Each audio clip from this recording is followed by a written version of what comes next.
We're good? Yeah, okay. Good morning, everyone. I would like to call this meeting to order at 10:09.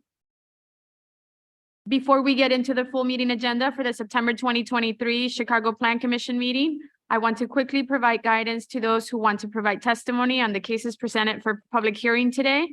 A few of you have already submitted forms electronically, but for anyone else who may wish to testify before the Plan Commission, please fill out the sheets located on the table where you enter the room. Please include your full name, address, if you are for or against the proposal, and if you are here representing yourself or an organization. Please hand your sheets to one of the staff members. People who have completed forms will be called on after each item is presented. Thank you. Out of respect for other speakers, please limit your comments to 3 minutes. Please line up at the microphone behind me and to my left in the order I call your name, and please do not repeat comments that have already been made by previous speakers. The public comment portion of the meeting is not a question and answer session of the staff nor the applicant, but an opportunity for attendees to voice their opinions on a particular proposal. Out of respect for others, please do not interrupt or disrupt the speakers.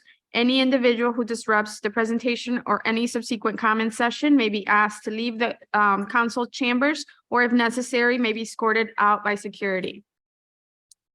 We will now call the roll. Commissioner Barclay? Here. Thank you. Commissioner Carney? Here. Thank you. Commissioner Brunfield? Here. Thank you. Commissioner Dowell? Here. Thank you. Commissioner Escareño? Not here. Commissioner Flores? Here. Commissioner Johnson? Not here. Commissioner La Spata? Here. Thank you. Commissioner Lyons? Thank you. Commissioner Murphy? Here. Thank you. Commissioner Haran? Not here. Commissioner Piñeiro? Not here. Commissioner Ramirez Rosa? Present.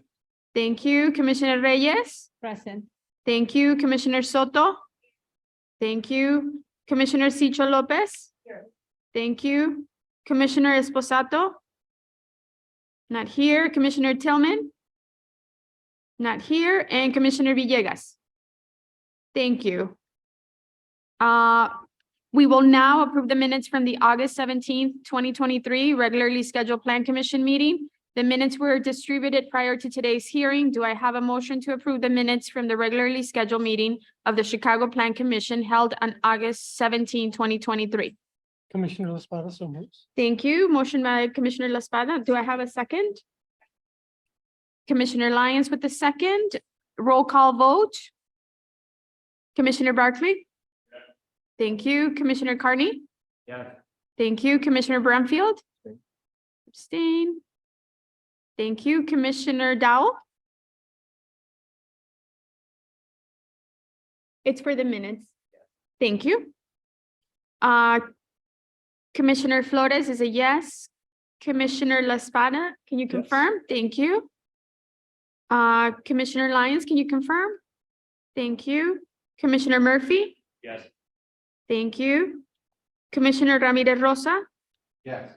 Thank you. Commissioner Reyes? Same. Abstain. Thank you. Commissioner Soto? Abstain. Thank you. Commissioner Cicho Lopez? Yes. Thank you. And Commissioner Villegas? Thank you. Motion passes. Just a reminder, as we have returned to in-person hearings, we will take public comments for the items on the agenda after each item has been presented. If you have not already done so and you wish to speak on an item, please complete a testimony slip available at the back of the chamber. Staff members are available to assist if needed and will collect the forms from you. We have one item to be deferred. The applicant has requested a deferral for their item listed on the agenda today as D1. That item is a proposed Lake Michigan and Chicago Lakefront Protection Ordinance application submitted by Dom Acquisitions LLC for the property generally located at 6521 South Blackstone Avenue. The property is currently zoned RM5 and is within the private use zone of the Lake Michigan and Chicago Lakefront Protection District. The applicant proposes the construction of a 4-story residential building with 14 residential units and 14 parking spaces. This is Lakefront item 780, and this is in the 5th ward. Do I have a motion to defer this item to a date certain of Thursday, October 19th, 2023?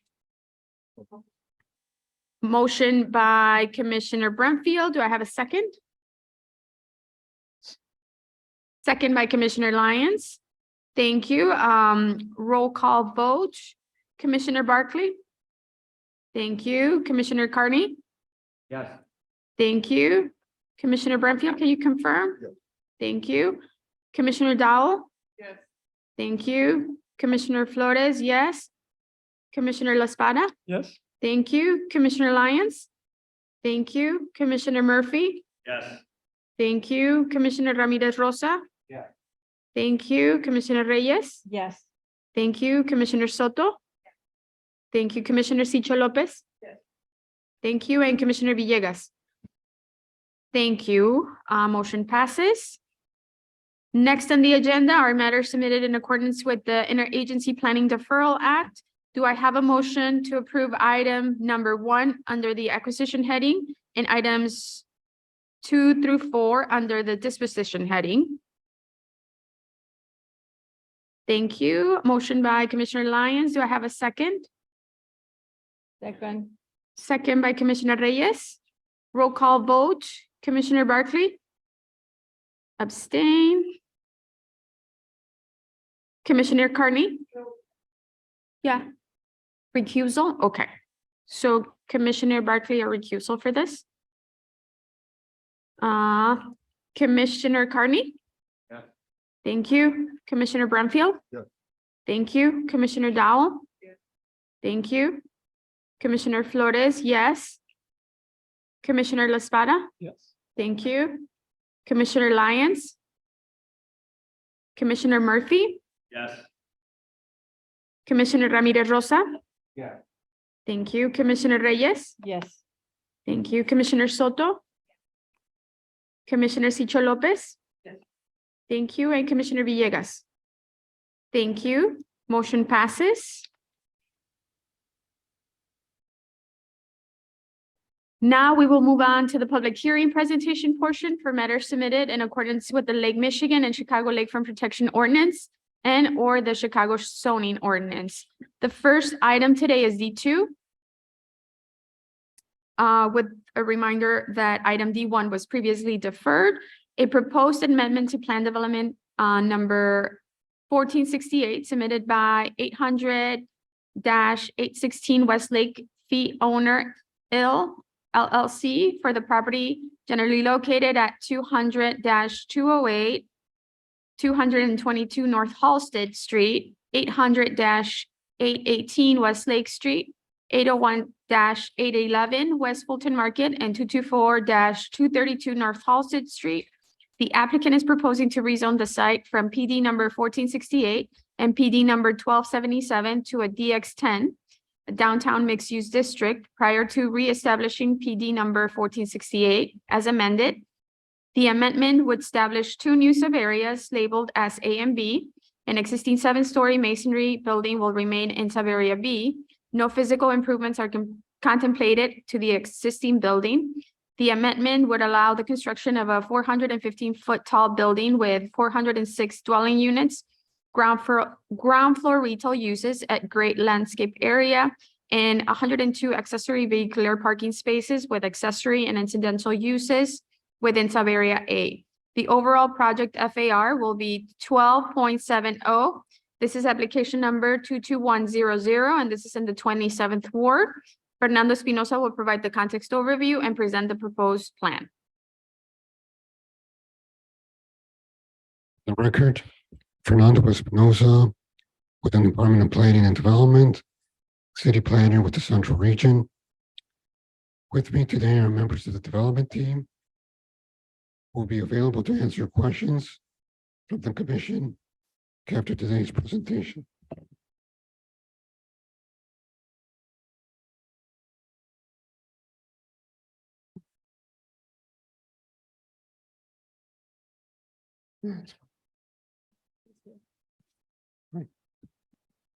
The site is in the Dearborn's community area and located within the boundaries of the Fulton Market Innovation District.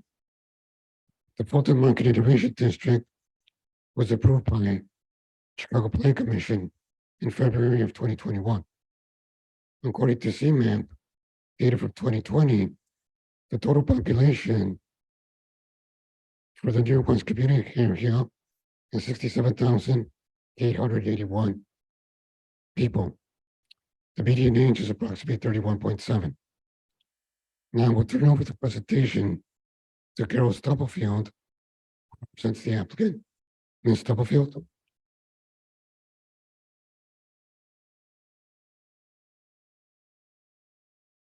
Thank you, Fernando. Good morning, Madam Chair and members of the commission. For the record, Carol Stubblefield, an attorney with Neal and Leroy, here on behalf of the applicant, 800 through 816 West Lake Fee owner IL LLC. With me today on behalf of the applicant team is Mr. Bill Walk, managing member of the applicant entity, Brian Terza, principal architect with GREC Architects, and the project traffic consultant and engineer, Lue Abuna with KLOA. By way of brief summary, this matter seeks a zoning amendment for plan developments 1468 and PD 1277 for the property generally located at North Halsted, West Lake Street, West Fulton Market, and North Halsted Street. As Madam Chair mentioned, this applicant is proposing to rezone the site from PD 1468 and 1277 to an overall DX10 downtown mixed-use district prior to reestablishing PD 1468 as amended. This is a technical amendment to add residential uses to the permitted uses in the plan development. Will also establish two sub-areas, sub-area A and B. As Madam Chair mentioned, sub-area B is improved with an existing 7-story masonry building. This building is fully leased and no alterations are planned for this building. Sub-area A proposes the construction of a new 415-foot tall residential building with 406 dwelling units, ground floor retail uses, ground floor landscape area, and 102 accessory vehicular parking spaces. The applicant is proposing an overall FAR of 12.7 with an FAR in sub-area A of 14.93. Sub-area A will utilize the neighborhood opportunity bonus to achieve that FAR in sub-area A. This application has complied with all notice requirements and obtained the required approvals from the Department of Transportation, Mayor's Office with People with Disabilities, Fire, and Stormwater. Now I'd like to turn the presentation over to Mr. Bill Walk to speak to the community process and the project overall. Bill? Thank you. Bill Walk, representative of the applicant developer. As you can see from the slide, we started this process back in October of 22, and we've met informally with various commissioners and staff from DPD and housing and numerous community groups, as well as the Commission on Design and numerous individual charrettes with planning staff, Fernando and Noah, and the deputy commissioner. And that brings us to today, where we're presenting for approval at the Plan Commission.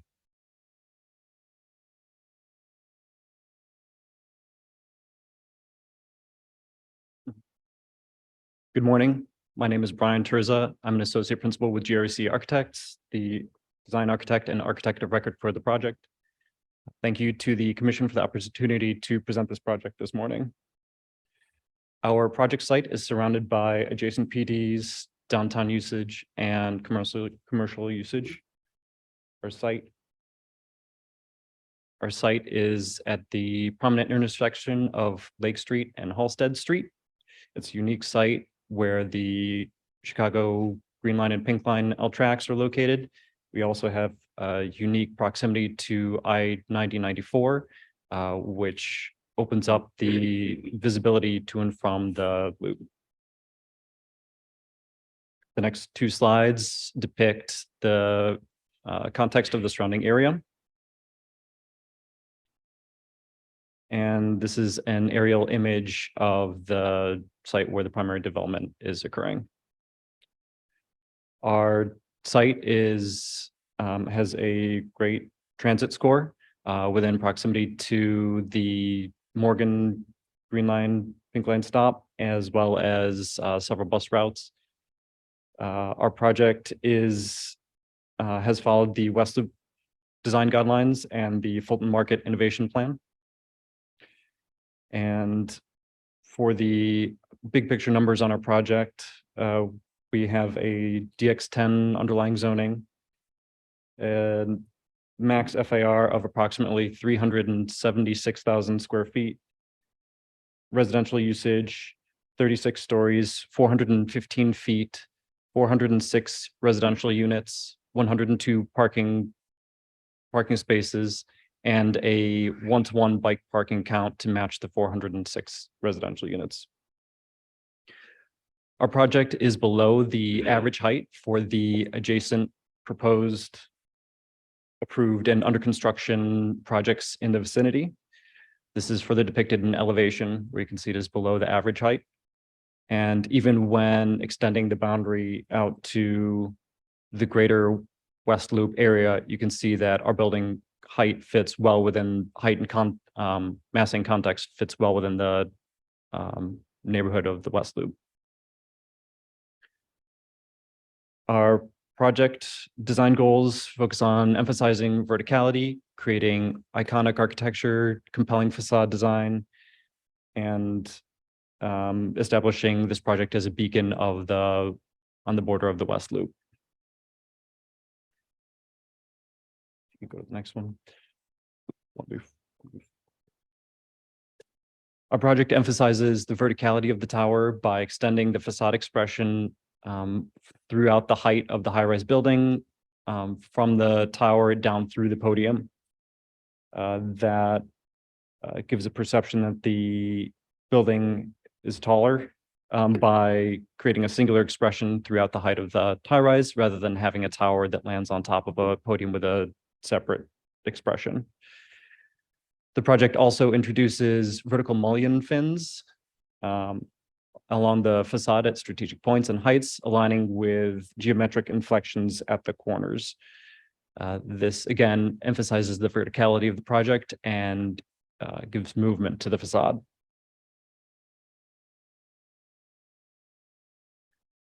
Our project has great pedestrian accessibility along Lake Street and Halsted Street.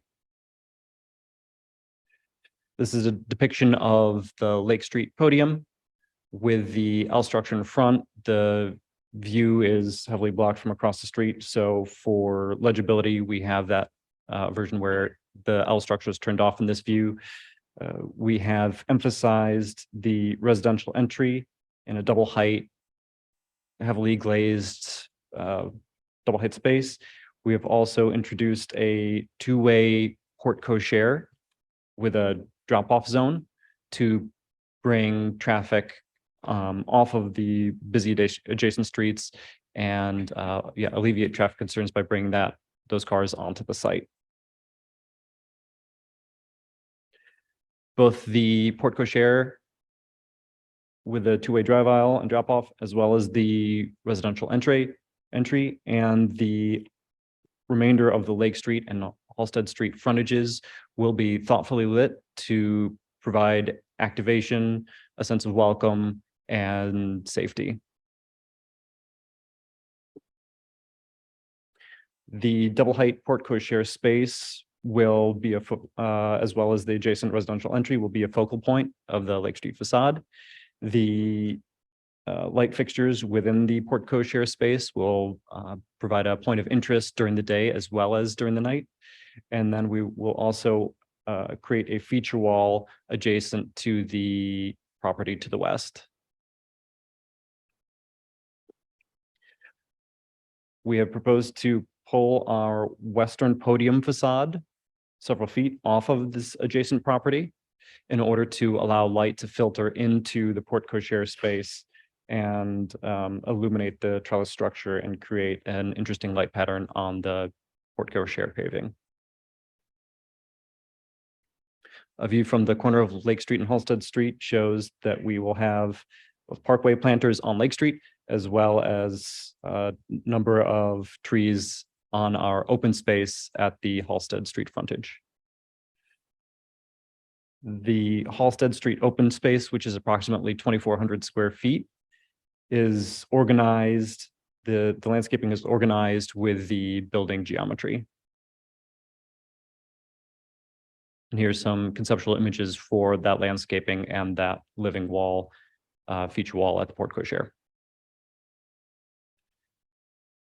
Our facade at grade will feature materials at a human scale, like a stone planter base and a dark brick cladding. We will also have custom light fixtures to illuminate both the Lake Street and Halsted pedestrian realm, as well as the parkway trees that were depicted on the previous slide. As you can see on this slide, the tower expression flows into the podium expression, again, creating that seamless expression through the full high rise. We also have vertical mullion fins that extend from the podium levels through the tower levels, again, for unified expression. The residential levels will feature balconies at the corners, as well as 2 inset balconies on the south and north sides as an amenity to the residents. And a similar facade expression will continue up through the height of the tower. The vertical mullion fins will have a sculpted tapered expression, which is a nice slender profile. The podium facade will also feature a perforated metal panel for ventilation at the garage levels. And that same tapered vertical mullion profile, fin profile will extend through the height of the residential levels. Here's a view emphasizing that connectivity between our project site and the downtown area. Our project materials, facade materials, will be predominantly glazing, metal panel, and aluminum mullion fins. As you can see in the elevations, we step the facade out at the narrower elevations and step in as we go up the wider elevations. That has the effect of a more square, the tower seeming like a more square profile at the top, and increasing the vertical appearance of the building. Similar materials and facade expressions are applied to the north and west elevations. Several traffic and site improvements have been made to the site, including in an internal drop-off and pickup zone as item 2, as well as upgraded traffic signals and a new fence to the north of the site in cooperation with the adjacent neighbors. This project will also be enhancing the existing metal gate of the existing dogleg portion of the alley to the north. Our project will be consolidating 2 curb cuts from Lake Street into one at the driveway to the porte cochere. And again, we'll have several entries, pedestrian entries, and a singular vehicular entry point to reach the parking garage. The parking study and site plan has been reviewed and approved by CDOT. And our project has followed the design guidelines set out in the West Loop Design Guidelines and the Fulton Market Innovation Plan, including pulling loading off of the public streets and onto the alley. Our ground floor features, again, the porte cochere area, a residential lobby, approximately 2,300 square feet of retail, bike parking for the residents, and back of house space. Level 2 features parking, dog park, and back of house space, as well as additional bike parking that is stacked up through the parking floors. And on our typical parking levels 3 through 5, we have 32 auto parking spaces per floor and additional bike parking. At the top of the podium, level 6, we have a residential amenity space, as well as an outdoor residential amenity deck. At residential levels 7 through 35, there are 14 units per floor, again, arriving at a total unit count of 406.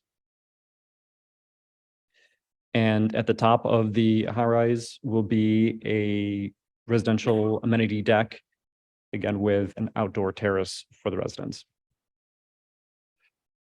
A solar study has been conducted, and we found that there are no major impacts by this building.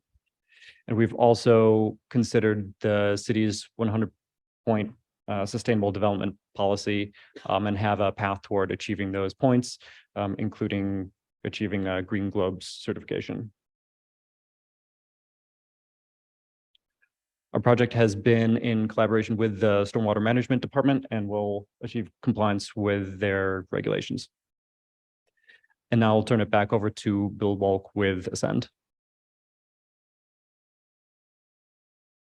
We've made a commitment to provide the 82 affordable units plus an additional 41 for the extra 10% for this particular area, for a total of 30% affordable units, and which totals 123 affordable units. And that is at the DOH average 60% AMI.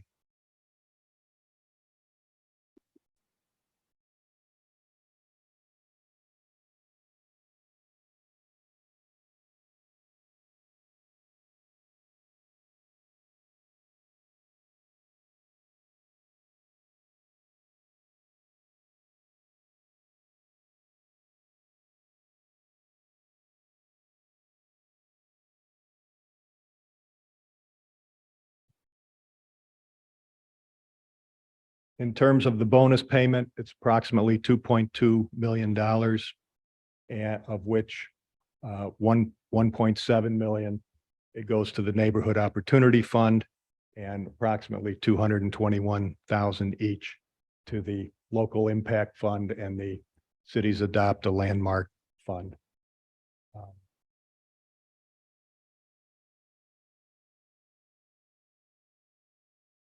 Yeah, in terms of construction, we're looking at a June of 24 start. It would be 24 months.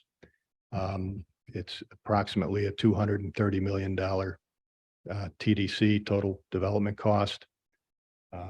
There will be approximately 300 union construction jobs created and approximately 11 to 14 permanent jobs for management of the property.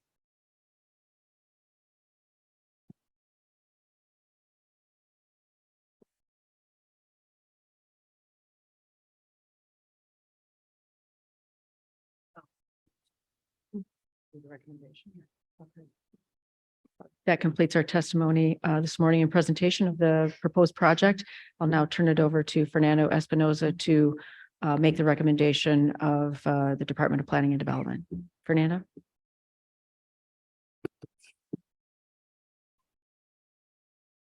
Again, for the record, Fernando Espinoza with the Department of Planning.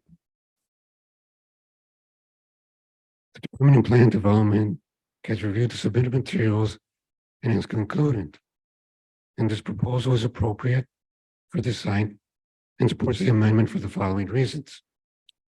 The proposal meets and conforms to the West Loop design guidelines and the Fulton Market Innovation District approved and adopted by Plan Commission. The proposed development allows flexibility in application of selected use, bulk, and development standards in order to promote excellence in creating building design and high-quality urban design.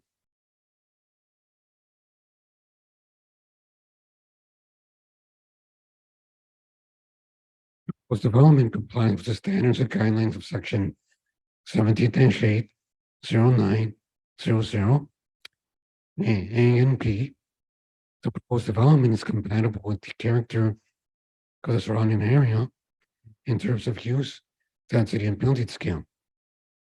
Furthermore, planned development should be designed to promote pedestrians' interest, safety, and comfort.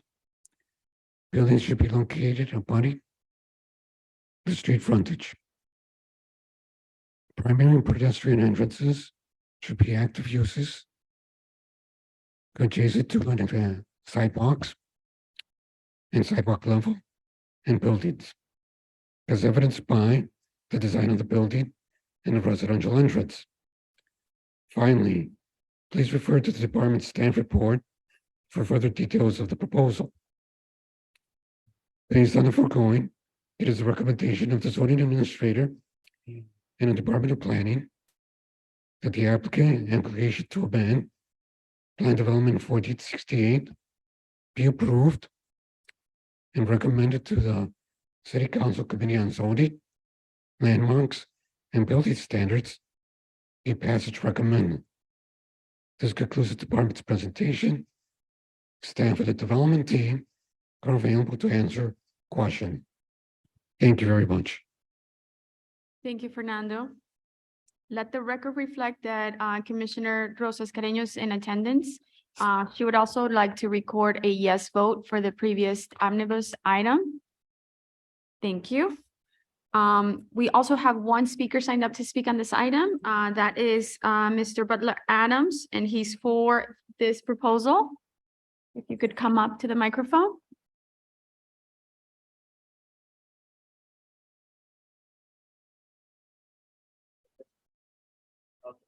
My name is Butler Adams. I want to say if I'm in favor of this proposal. This is pretty much the second time I've gotten a chance to speak on an item on this address. Back in 2020, I think it was.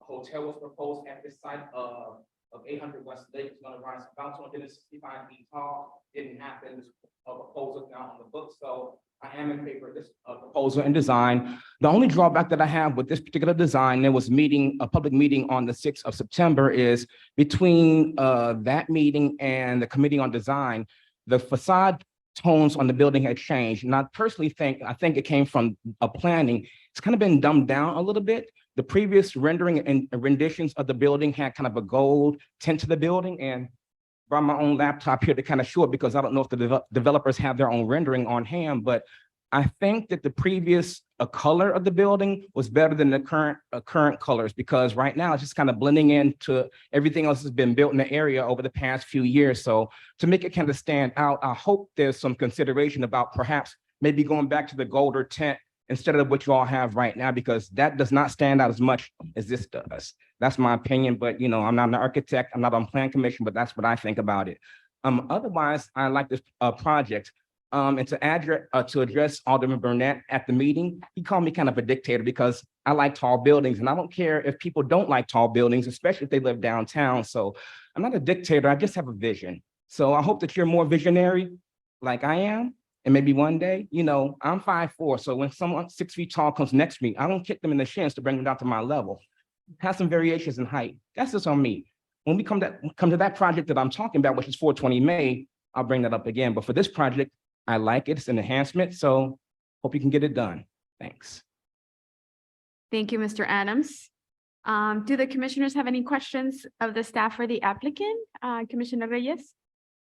Yes, could you please be specific in terms of the income levels for the affordable units?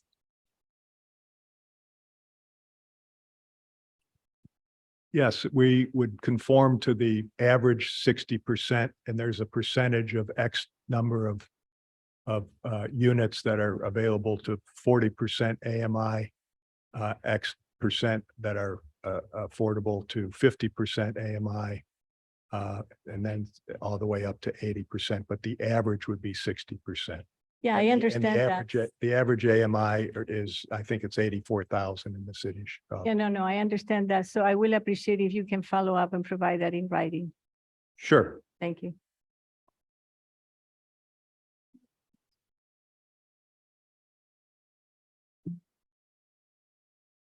You need more of response? Okay. Commissioner La Spata? Thank you so much.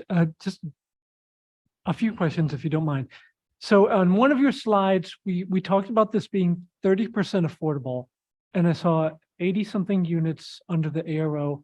And I think I saw 41 units ascribed to the Fulton Innovation District. Did I read that correctly?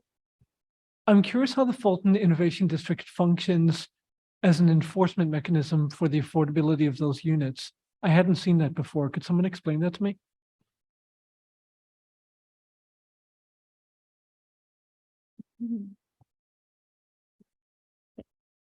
Commissioner Murphy?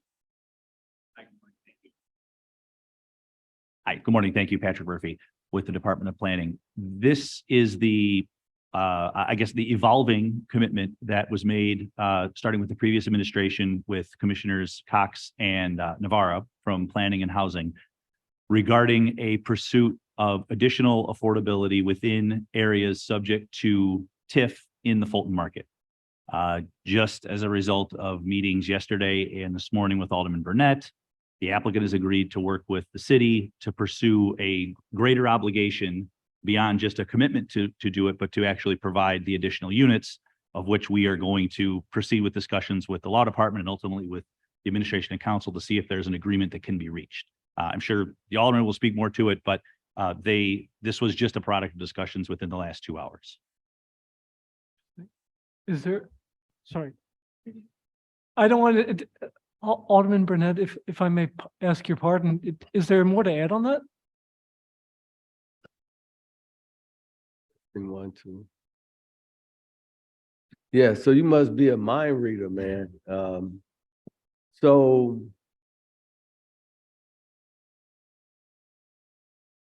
upon dealing with this development, come to find out all of these developments that have come before us with the aspiration of going to another 10%, which is not part of the ARO, but it's an aspiration along with the city coming up with some subsidies for this to happen, for which Maurice and Marisa encouraged and put in.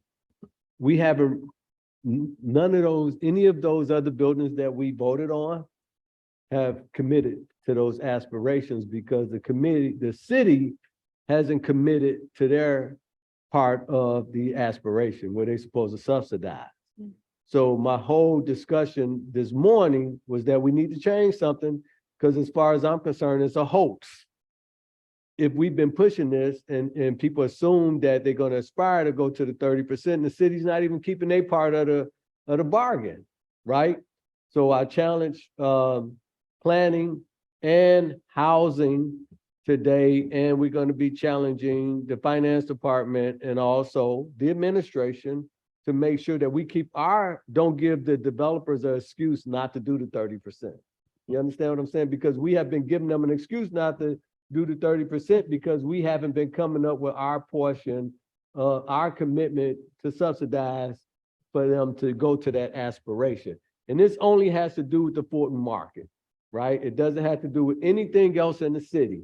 It's just in our area. So I want to commend Patrick Murphy and Jim Horan and the guys from the Department of Housing for working on this all night, trying to come up with a resolution in order to make this happen. It just had to be codified with the law department in order for these commitments to be in place. And the ironic part about it is this is the most healthiest TIF in the city. And we're not keeping our commitment, but we introduced these ordinances to say that we're gonna interject some TIF money in order to help a developer to subsidize the development to add more affordable housing, but we don't do our part, you know, and to me, it's very disingenuous. And to find out upon dealing with this, that none of those other developments that have come before us, when I had the pleasure on being on these short meetings with you on the Plan Commission, just kidding, that none of those things came to fruition. And so, you know, in my mind, if I was a developer, I would say to other developers, all you got to do is say you're going to do this, The city's not gonna come up with their part, so you're not even gonna have to do it, right? So it's almost a joke, right? So I want to fix that. And this is an opportunity to fix that because me and this developer got some history anyway. So it was a big encouragement for me to help to fix it, right? And I've been dealing with this guy for 28 years now, Bill, 28 years. Matter of fact, I built my first affordable housing. I got 10% affordable 27 years ago without an ordinance from this developer first when they were Thrush Development, right? So without an ordinance. I don't need ordinances to get affordable housing, but the city try to put in ordinances to make sure we do it right. But anyway, so this development is bringing to light for us to come up with new legislation in order to make this thing right and help us to keep our commitment. And this is my thing. This same TIF, I just had a conversation with the budget director yesterday. It's probably going to be one of the TIFs to help balance the budget because they always pulling our surplus out of it. If you can pull surpluses out of this TIF, in order to balance this budget, we need to pull surpluses out of this TIF to help build affordable housing, right, in our ward. So I'm not voting on anything unless I get what I need in my ward and we get the commitments that people have made for us to have in our ward. We shouldn't, and I'm not blaming this administration. I'm just saying the past administration, I didn't even introduce that. That was their idea, but they didn't Execute. They didn't execute. In every meeting, as you all know, it was bragged about that we was going to do another 10%. And come to find out, it never happened. Never happened. So, which is very disturbing and troubling for me. You know what I'm saying? And so we weren't going to approve this unless we get somewhere with this, and no other project over in the Fulton Market until we deal with this situation and make sure that everybody do what we can't be telling people in public we're going to do one thing, and then on the back end, we don't do our part. I can understand the developer trying to get out on doing what they do, but the city shouldn't be not doing what we're supposed to do. And that's very disturbing to me as a city employee.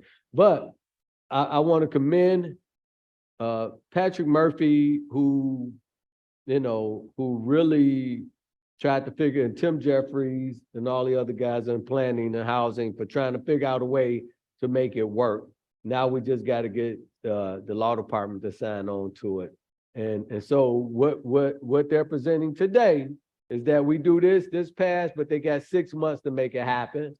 And if it don't happen in 6 months, then the PD is off the table. Okay, so that's where we are with this. I hear, oh, sorry, hold on. Yeah, maybe that's too much information, but It's I not. don't know. We like this kind of information, so. Because I was not aware, my ignorance, I guess, because I was not aware of the Fulton Market Innovation District. So I was truly pleased when I heard 30%. So I truly, it is great that we're doing it now. It would have been greater if we would have done it before, right? Because how many more opportunities we have within the Fulton market. So 20% of the units are coming from the Arrow and the other 10 are coming from this innovation. And I am assuming in exchange of that, this is why you mentioned the TIF, because the developer will receive some TIF funding for that additional 10%, right? I'm looking at Noah. I'm looking at somebody. Oh. Yeah, Patrick Murphy from planning. Correct. Exactly how that will be structured is part of what we have to figure out in the coming months. Okay. So I will just ask again that please, we are provided the details of each one of the units and the income targets. And I really appreciate that instead of only having 82 units, we're going to 123. Thank you. Commissioner La Espada? Yes, thank you so much. No, I'm really glad that I asked the question. And Alderman Burnett, I really appreciate the additional context for you. Please know you got colleagues in the room here, sir. It is our commitment to have your back to make sure that intentions and aspirations turn into actual fiscal units. So let us know however we can support you on that, sir. One other, so two other quick questions, and I appreciate the commission's patience. Because it's come up before, could we go back to the slide related to MBE, WBE, and Chicago resident participation? I don't think I saw one. We had one on MBE, WBE. I remember because we Oh, talked about this. yes. Here we go. 26,650. Can you talk about the contractor for the project and their history with meeting these goals? Because we've talked about it earlier this year. We hear sometimes a lot of commitments at Plan Commission that by the time we get around to point of occupancy have not so much panned out. So I wondered if you could speak to your contractor either now or perceived down the way and how they have worked to meet those commitments in the past. Sure. Well, first, let me speak about us as developers. So for the past 30-some years, we've been working in various wards in the city, in particular Walter's ward and Tony Preckwinkel's old ward. And we've always met or exceeded the 26 and 6 and 50% requirements. And the way we did that was, it was twofold. Work through the alderman's office and the neighborhood groups to get names of local contractors and local people to hire. All our jobs are union jobs, so we would get them positioned with our various subcontractors into the union as apprentices. And we've been very successful in exceeding those percentages in the past. On the larger jobs, we've been using Power Construction, which I'm sure you're all familiar with. They have an excellent record of meeting those goals as well. And in our last two large high-rise projects with Power, we exceeded those by substantial amounts. And again, it's not easy because one, it's union labor, so a lot of local subcontractors are not necessarily union, and so that causes some issues. But we've been very successful in getting local subcontractors and local residents to work on all of our jobs. I appreciate that, sir. It's a question we've had in the past. We had a briefing on it. I think it's a question that'll keep coming up. So I appreciate the answer and your history of actually meeting those goals. My last question was related to the 406 bike parking spaces. So it communicates an expectation that the majority of our residents in the building are also going to be cyclists. We talked about the commercial access point. We talked about the residential access point.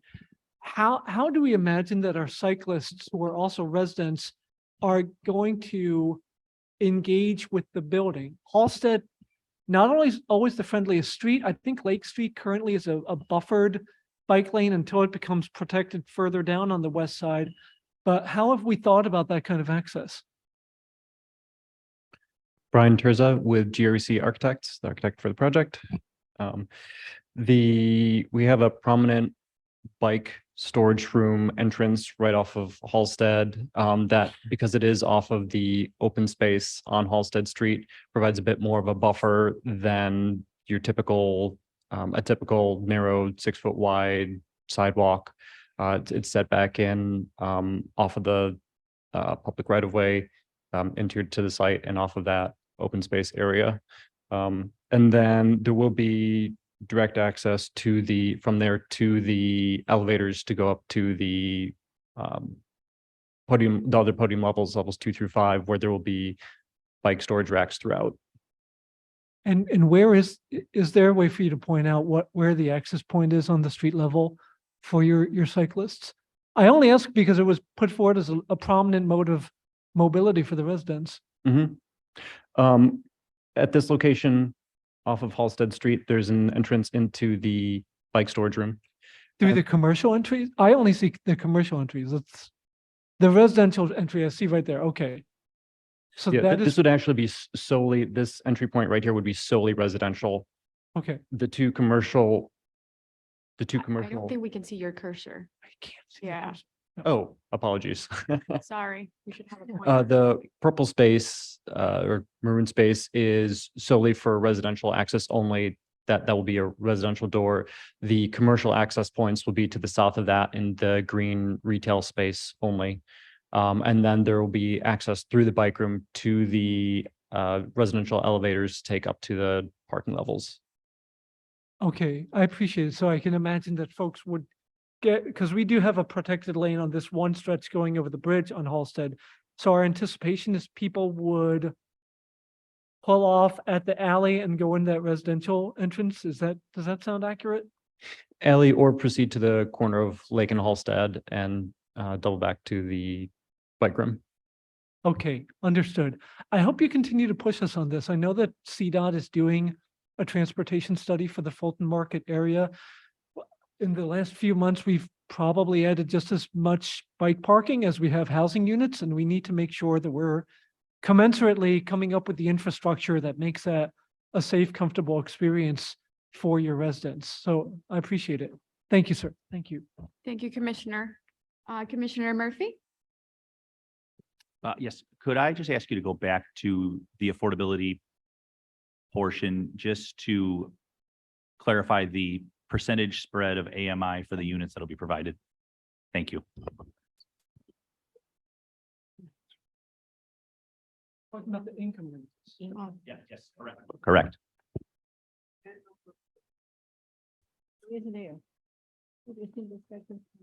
Could you clarify? Are you asking a question for the developer? Yeah, probably for maybe Carol or for Bill. I don't know. The range of the AMI range, what will those percentages range from? As far as the quantity of units and the range of AMI for those units? Yeah. Right. Quantity at which, yes, quantity of units at which intervals? Okay, I'm going to let Bill Walk from the developer walk you through that. So it's the 60% average. And so what you're asking is for each of those units so right now we're looking at, Of the last half of your last statement, such units rent at a weighted average of no more than 60%. I think, Like, one, what is the range for the AMI and how many units in those various ranges? I think Okay, that here, chart needs yeah, to be- here. I think that chart needs to be revised because it needs to show Here, unit type, number of units, and the income. that's the affordable one here. 20% of it. They don't need to do it now, right? If Matt. So when kind of what we're talking about, and I'm just going to state, I don't mean to alter mansplain. That is not my intention. But like the idea of like how many units, if the average is 60% AMI, how many at 30%, how many at 50% AMI, how many at 70 or 80%, that is what the commission is trying to understand.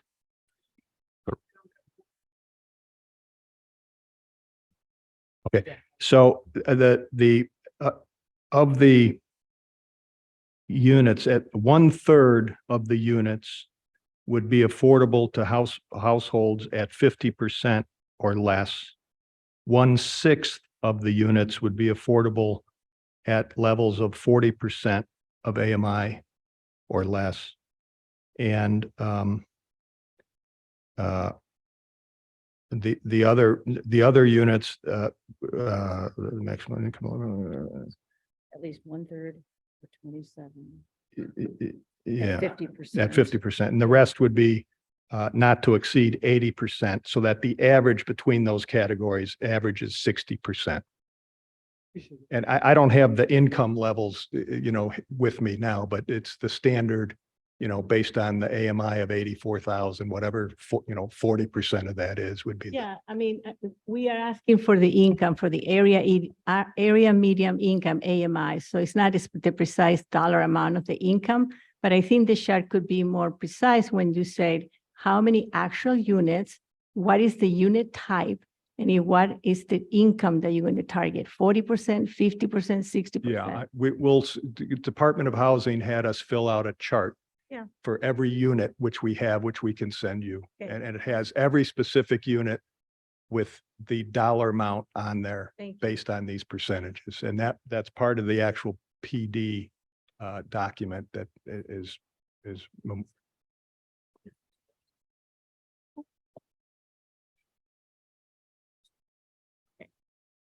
Commissioner Dowell, do you want to speak?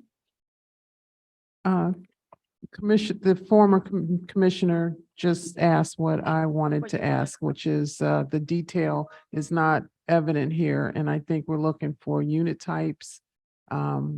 Whether or not the unit types are spread equally among the various, income levels, that kind of detail. But I wanted to, just commend, Alderman Burnett for pushing this. And as Alderman Laspada said, at any point that your colleagues can help you on this, call us.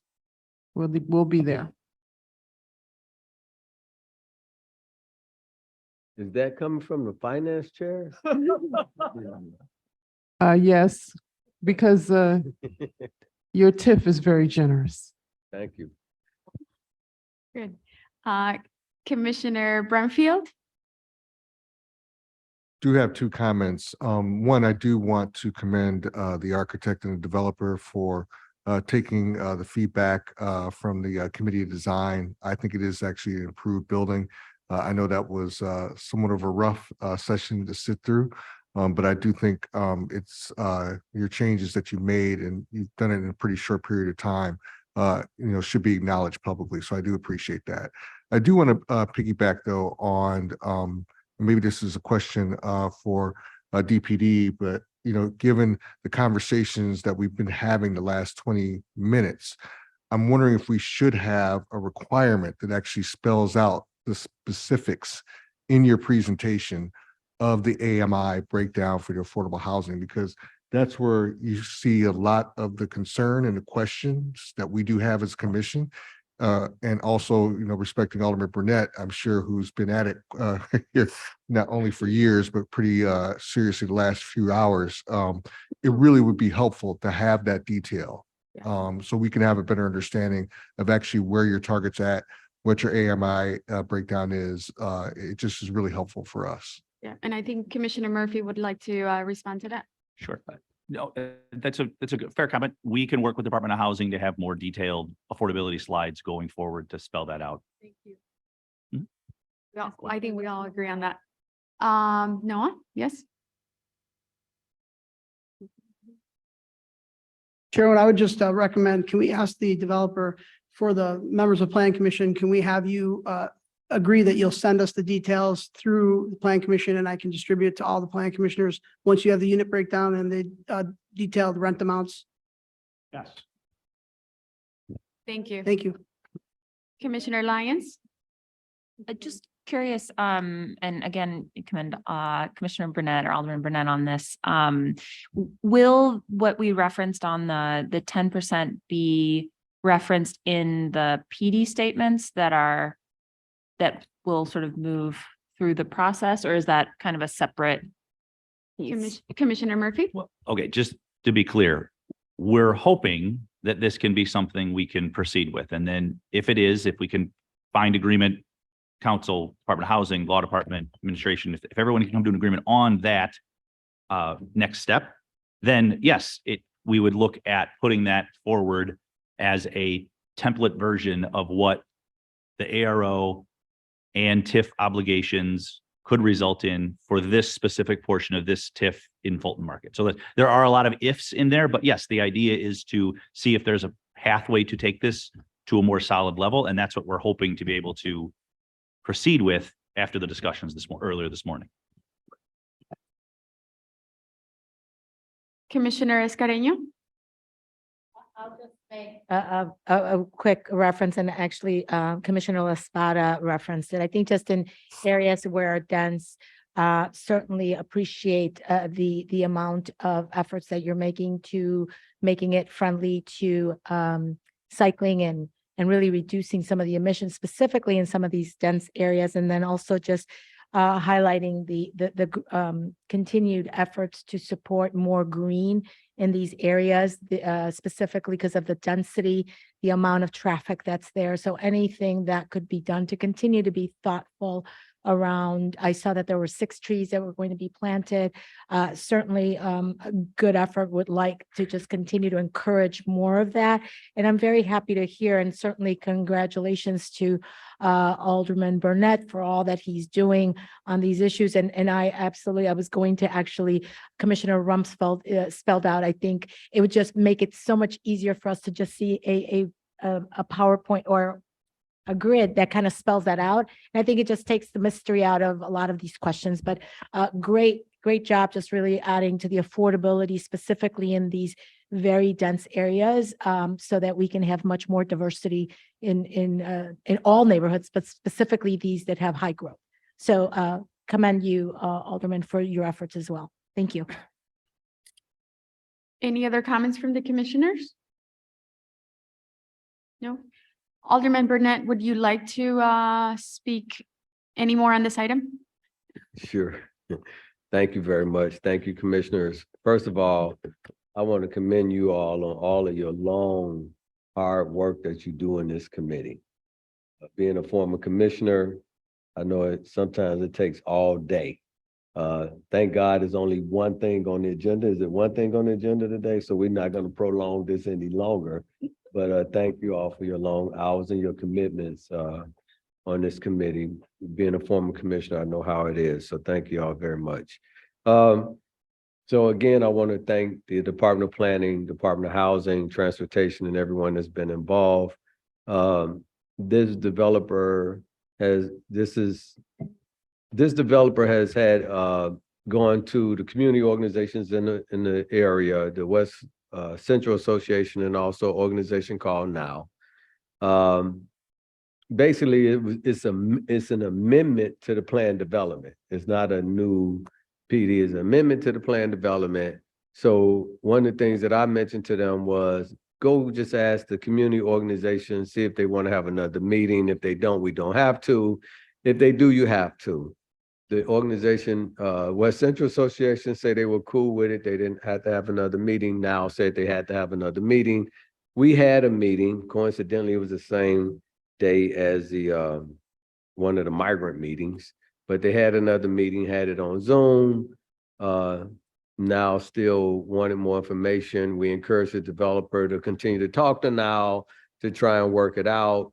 And deal with some of their concerns. Most of their concerns, from what I understand, was about transportation, ingress, egress, Halsted Lake, is real challenging over there, trying to work with them on that. But a lot of the recommendations that the developer has, from what I understand, were recommendations by the Department of Transportation of where they wanted the cars to come in and out at on Halsted Street and Lake Street and all of those things. This development, this amendment, which I don't know if it was mentioned, but actually increased the FAR substantially. And it also increased the height, I think, by almost 200 feet, if I'm not mistaken. Fernando Espinosa, Department of Planning. It went from 265 feet to 415. Yeah, so, folks getting double, right? That's why I feel like they need to do the affordable housing, because they're getting more. So if you get more, you need to give more. That's how I feel, right? And the whole reason why, when we allow residential to go in the Fulton market, was that we get more affordable housing, because we allow residential to go in the area where the people get the highest profit of anywhere else, practically in the country, right? So that's why we felt like they should be able to do more affordable housing. So that's what all of these things been about. And quite honestly, when we first released to having residential over there, all the developers was actually begging me to allow them to do residential and saying, we would do the affordable housing, just let us do the developments, right? But now they're weaseling out of it, right? So anyway, so I'm glad to have the opportunity to be able to make things right. But one of the things I did learn in these meetings, this meeting we had a meeting at 8:30 this morning about this. Patrick called me at 9 o'clock last night about this, and I want to commend Patrick again for trying to make this thing work, right? he didn't have to do this extra work, didn't have to work on it all night and call me at 9 o'clock at night, which I was surprised. Are you getting overtime, Patrick? Anyway.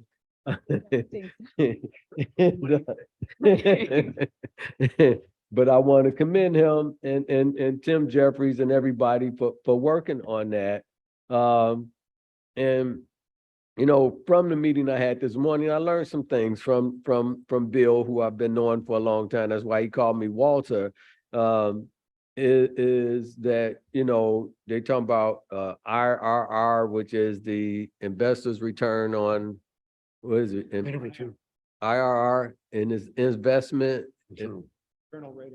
Internal rate of return, also the yield, and what the financial people look for, why developers can and can't build or get money to build in certain areas. So those are interesting things to talk about. And from that, myself, housing and planning took those things, taking those things into consideration when we deal with the TIF portion for the subsidy in order to make this thing work.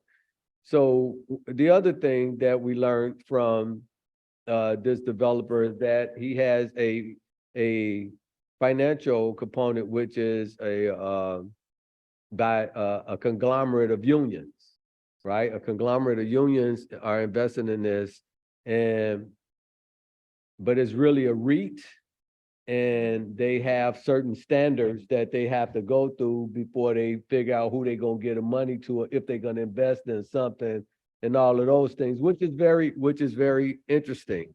So, you know, so I learned a lot this morning in this conversation, and hopefully we can make these things work, and hopefully it can be an example, but at the same time, we all have to think about how to keep money coming to the city and keep money invested in these projects. And I know you know that from Bickerdike, some of the affordable housing developers know that, because you got to deal with folks loaning you money and all of that kind of stuff. So this is a bigger picture that I think we really need to look at, so we can continue to be competitive in the city and keep developments going in our wards. And if and when we can subsidize something to help it out, I think we need to do that in order to make it work, to help people to be able to have affordable housing. So with that, and on the premise that the community, West Loopgate, West Central organization supported it, the community meeting that we had, which was mostly the neighbors by the property, they all were in support of it. And to be honest, for me, when you have community meetings, the ones that I'm really concerned about, not that I'm not concerned about everyone, but I'm really mostly concerned about the people who are directly affected by the development, not the folks who live 2 miles away and say they're in a community organization and dictating stuff, right? I'm more concerned about the people who live there, because they're the ones who have to live with it. So, but we take all of those things into consideration and still encourage the developer to talk to everyone and try to come up with a compromise. So, and the developer did do that. So I just want to thank them for those efforts. I know we had you all on pins and needles in reference to these things, but look at all the magic we made. You know, we're a better city, and this is a better development because of it, and we may have some new policy coming out of this. So I just want to say thank you again. So with that, on the agreements that we made, I support this development, and I want to thank you very much, Fernando, for everything you've been doing on this. Thank you very much. Good job. Thank you, Alderman. Any additional comments from the commissioners? No? Okay, so with that, do I have a motion on an amendment to plan development number 1468 submitted by 800-816 Westlake Fee owner IL LLC for the property generally located at 200-208 and 222 North Halsted Street and 800-818 West Lake Street and 801-811 West Fulton Market and 224-232 North Halsted Street, finding that it meets the requirements for approval? So moved. Thank you. Motion by Commissioner Reyes. Do I have a second? Second. Second by La Espada. Okay, roll call vote. Commissioner Barkley? Thank you. Commissioner Carney? Yes. Thank you. Commissioner Brumfield? Yes. Thank you. Commissioner Dowell? Yes. Thank you. Commissioner Escareno? Yes. Thank you. Commissioner Flores, yes. Commissioner La Spata? Yes. Thank you. Commissioner Lyons? Thank you. Commissioner Murphy? Yes. Thank you. Commissioner Ramirez Rosa, stepped out. Commissioner Reyes? Yes. Thank you. Commissioner Soto? Thank you. Commissioner Sicho Lopez, stepped out. And I have a proxy vote from Commissioner Villegas as a yes. Did I miss anybody? No, no, no. Okay, motion passes. Thank you. Congratulations.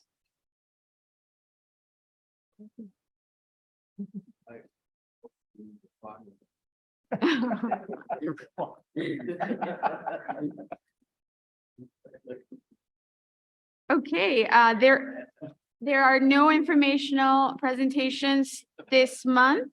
So I will go ahead and conclude this meeting of the Chicago Plan Commission. Do I have a motion to adjourn? So move. Thank you, Commissioner Reyes. Second by Commissioner Escareno. Roll call vote. Barkley. Yes. Thank you. Carney. Yes. Thank you. Brumfield. Thank you. Dowell. Yes, thank you. Escareno, yes. Flores, yes. La Spata. Yes. Yes. Lyons, thank you. Murphy. Yes. Thank you. Reyes, Yes. thank you. Soto, thank you. And that's it. This concludes this month's meeting of the Chicago Plan Commission. Is now adjourned at 11:21. Thank you.